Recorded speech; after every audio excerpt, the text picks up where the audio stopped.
Atlantis के गायब होने की कहानी ने सदियों से लोगों की कल्पना को जगाए रखा है।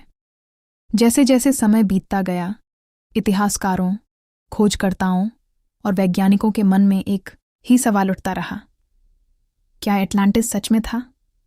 अगर था, तो वह कहाँ गया? यही सवाल कई लोगों को समुद्र की गहराइयों तक ले गया।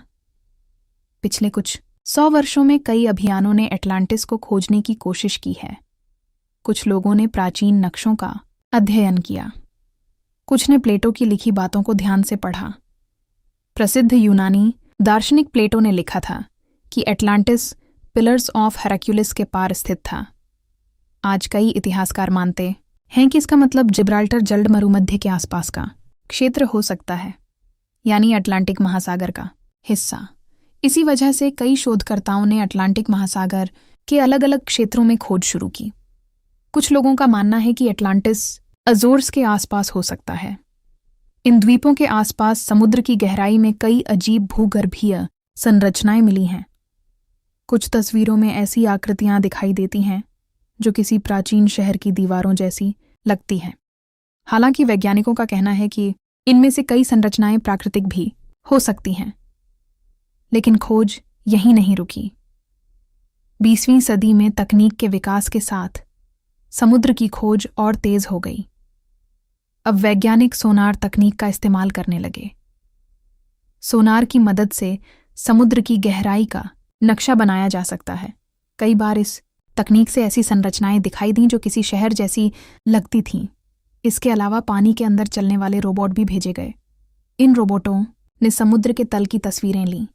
कई बार सीढ़ियों जैसी आकृतियां दिखाई दीं, कभी पत्थरों की दीवारें और कभी ऐसे पैटर्न जो इंसानों द्वारा बनाए हुए लगते थे। लेकिन अभी तक ऐसा कोई सबूत नहीं मिला जिसे देखकर यह निश्चित रूप से कहा जा सके कि वही एटलांटिस है। फिर भी ये खोज रुक नहीं रही, क्योंकि वैज्ञानिकों को पता है कि हमारे महासागर अभी भी बहुत हद तक अनजान हैं। दरअसल पृथ्वी के महासागरों का लगभग 80% हिस्सा अभी तक पूरी तरह से खोजा नहीं गया है। सोचिए, अगर इतने बड़े हिस्से के बारे में हमें कुछ पता ही नहीं है, तो वहाँ क्या क्या छिपा हो सकता है?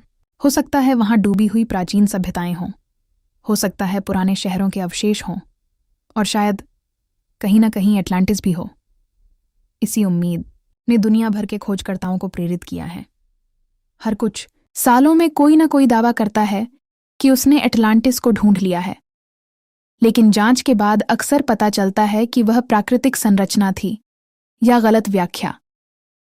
फिर भी लोगों का विश्वास खत्म नहीं हुआ, क्योंकि इतिहास में कई ऐसी चीजें हैं जो पहले सिर्फ कहानी मानी जाती थीं लेकिन बाद में सच साबित हुईं। तो क्या एटलांटिस भी उन्हीं में से एक हो सकता है? क्या आने वाले वर्षों में कोई ऐसी खोज होगी जो इस रहस्य को हमेशा के लिए सुलझा दे, या फिर एटलांटिस हमेशा एक रहस्य ही बना रहेगा?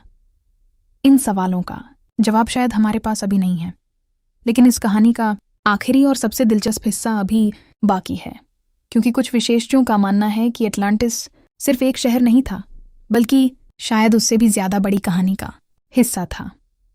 और अगर ये सच है, तो इसका मतलब हमारी सभ्यता के इतिहास के बारे में बहुत कुछ अभी भी अज्ञात है, और यही हमें अगले और अंतिम भाग की ओर ले जाता है।